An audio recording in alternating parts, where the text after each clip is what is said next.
Pensioner तीन दिन दिल्ली में लगातार आ जाए अच्छा, जंतर मंतर की जरूरत नहीं है। हाँ। लोकल क्षेत्र में हाँ। जो 7 विधान से वहाँ हम अपने कार्यकर्ताओं को लेके जाएं, अपने घर से रोटी लाएं। मेरा जिम्मा है कि मैं 10 लोगों को 50 लोगों को खाना रोटी बनवा के ले आऊंगा। देखिए गाजियाबाद के लोग तैयार हैं। गाजियाबाद अपनी हस्ती को अगर कुछ मर्तबा चाहे कि दाना खाक में मिलकर गुले गुलजार होता है।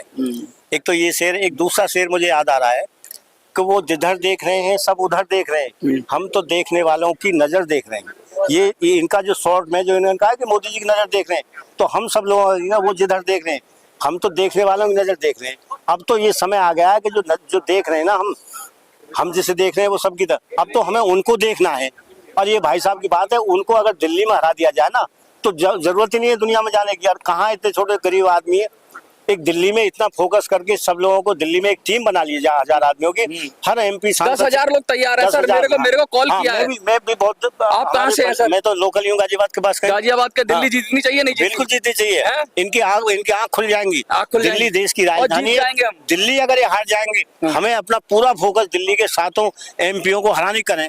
नहीं, हमें जीतने पे जीत जाएंगे दिल्ली के अंदर। हमारे पास योजना ढंग से हो तो जो बुजुर्ग किसी का यहाँ वोट मांगने जाएगा देंगे नहीं। भाई साहब, यहाँ की आवाज तो संसद पहुँच जाती है, मोदी तुरंत सुनते हैं। अरे कर्नाटक की आवाज कहाँ जाएगी? नई दिल्ली में अगर हमारा MP होगा तो जिसकी टोटी में पानी आएगा, किसकी बिजली सही होगी, वो जिसकी जो समस्या होगी हमें कॉल करेगा। और है ये दिल्ली को, अगर दिल्ली को जीतना चाहते हैं, इनका मेन, क्योंकि दिल्ली पे ही अपना कब्जा चाहते हैं।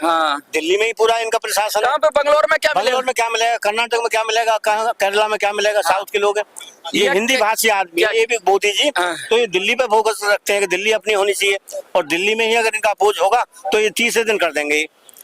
अगर EPS पेंशनर तीन दिन लगातार आ जाए अच्छा, जंतर मंतर की जरूरत नहीं है। लोकल क्षेत्र में जो 7 विधान से वहाँ हम अपने कार्यकर्ताओं को लेके जाएं, अपने घर से रोटी लाएं। मेरा जिम्मा है कि मैं 10 लोगों को 50 लोगों को खाना रोटी बनवा के ले आऊंगा। देखिए गाजियाबाद के लोग तैयार हैं। गाजियाबाद के लोग कह रहे हैं कि 5 दिन तक लगातार, 10 दिन तक, जब तक भी इनका प्रचार हो, मैं खाना लाऊंगा सबके लिए, 10 किलो की पूरी बांध करके। क्या बात, सब्जी लाऊंगा। ऐसे ये जज्बा चाहिए, लड़ने का ये जज्बा चाहिए। गाजियाबाद वाले सुन रहे हो, नोएडा, फरीदाबाद वाले सुन रहे हो, नोएडा वाले सुन रहे हो, गुड़गांव वाले सुन रहे हो, कहीं के सुन रहे हो तो तैयार हो जाओ। तुम्हारे जितने भी PS वाले भाई आएंगे देश से जो कह रहे हैं कि दिल्ली चलो, उन सब का इंतजाम अब तुम्हें करना है। जैसे ये निकल के आगे कह रहे 10, 20, 50 आदमी का इंतजाम मैं करूंगा। ये जो भाव है, ये जो जज्बा है, क्या लगता है इसको? गाँव के लोग हैं हम, पैसे तो है नहीं, लेकिन घर में आटा है, हम किसान आदमी है।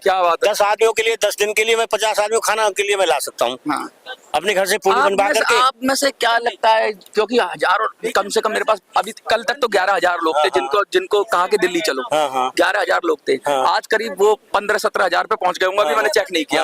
क्या लगता है जब इतने सारे लोग तैयार हैं दिल्ली के लिए तो हमारा जो शीर्ष नेतृत्व है अभी इसका है, इसका डिसीजन। वैसे मेरा एक कार्ड भी आपको पहले दिखाया था। मेरा एक कार्ड भी है बार काउंसिल।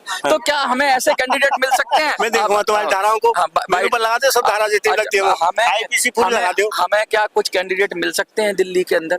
ऐसे है मिल सकते हैं। हाँ, दिल्ली में तो है, बिल्कुल है, दिल्ली में है। दिल्ली में तो मैं तो मांग रहा हूँ कि 7 बंदे दे दो। दिल्ली में भी बहुत लोग हैं हमारे, लाखों संख्या में लोग घर से निकलते हैं। अगर दिल्ली के लोग हैं, मैं तो गाजियाबाद से उठा रहा, मेरा तो खुर्जा की तरफ घर है। मैं यूपी की भी नहीं बात कर रहा हूँ, दिल्ली की। मैं तो दिल्ली के लिए उन लोगों के लिए खाने लाने के लिए व्यवस्था कर सकता हूँ। दिल्ली आप कहाँ से हैं सर? मैं हरियाणा, गुड़गांव से। हरियाणा से हो? दिल्ली फतेह करनी चाहिए। दिल्ली फतेह होनी चाहिए, बिल्कुल दिल्ली फतेह। हाँ जी। अब ये कह रहे हैं कि बंगलोर में खड़ा करेंगे, सब जगह करेंगे, जहाँ जहाँ चलना है सब जगह। सब जगह से कैसे होगा? ताकत होगा। जो हमारा काम नहीं कर रहा, जो नहीं, MP की ताकत नहीं है सर। MP की ताकत 250 MPओं को इन्होंने कहा है, 250 मंत्री मतलब MP संसद से इन्होंने रिक्वेस्ट कर दिए, सिर के बल उनके घुटने के बल उनके पैर छुए। क्या किया है इन्होंने? इनको जब तक देखिए, एक कहा गया है, वो कहा है नेपोलियन जनरल नेपोलियन ने ये बात कही है, if you wish for piece, if you wish for piece, अगर आप शांति, अंडरस्टैंड वार, अगर आप शांति चाहते हो, युद्ध की पूरी तैयारी रखो, ऑटोमेटिक शांति होगी। क्योंकि कमजोर को कोई नहीं दबा सकता। और हिंदी में भी ये है, रामायण में भी लिखा हुआ है, भय बिन प्रीत ना हो गोपाला। भय बिगर समंदर जब ऐंठ रहा था तो भगवान राम ने कहे भाई राम जी को, हमें 5 साल हो गए इनकी खुशामद करते हैं, इनके हाथ जोड़ते हुए। और ये कमांडर साहब कहते हैं, इन्होंने भी कहा है कि भाई हम तो इनसे मांग रहे हैं, भीख मांग रहे हैं, किसी को लोग सिर के बल आ रहे हैं, लेकिन इनकी समझ में नहीं आ रही। जैसे मैं तो उसको मानता हूँ, मैं तो समाज के, तुम हमें खून दो, हम तुम्हें आजादी देंगे। कुछ ना कुछ आपको मर मिटने के लिए देखिए साफ साफ कह दिया गया है। मुझे तो लगता है, मुझे अपना मेरा पर्सनल ओपिनियन है, शायद मैं गलत हो सकता हूं या सही हो सकता हूं, लेकिन जब तक दिल्ली पे काबू नहीं करोगे, दिल्ली पे सवारी नहीं करोगे, दिल्ली की गले में घंटी नहीं बांधोगे, ये दिल्ली वो काली बिल्ली है जिसके गले में घंटी बांधनी चाहिए। और जब तक दिल्ली के गले में घंटी नहीं बांधोगे, दिल्ली के गले में घंटी नहीं बांधोगे, जब तक दिल्ली फतेह नहीं करोगे, आप देश के किसी कोने में चले जाओ, किसी को हराओ, किसी को जिताओ, कोई फर्क नहीं पड़ता। देखते रहिए मिनी संसद।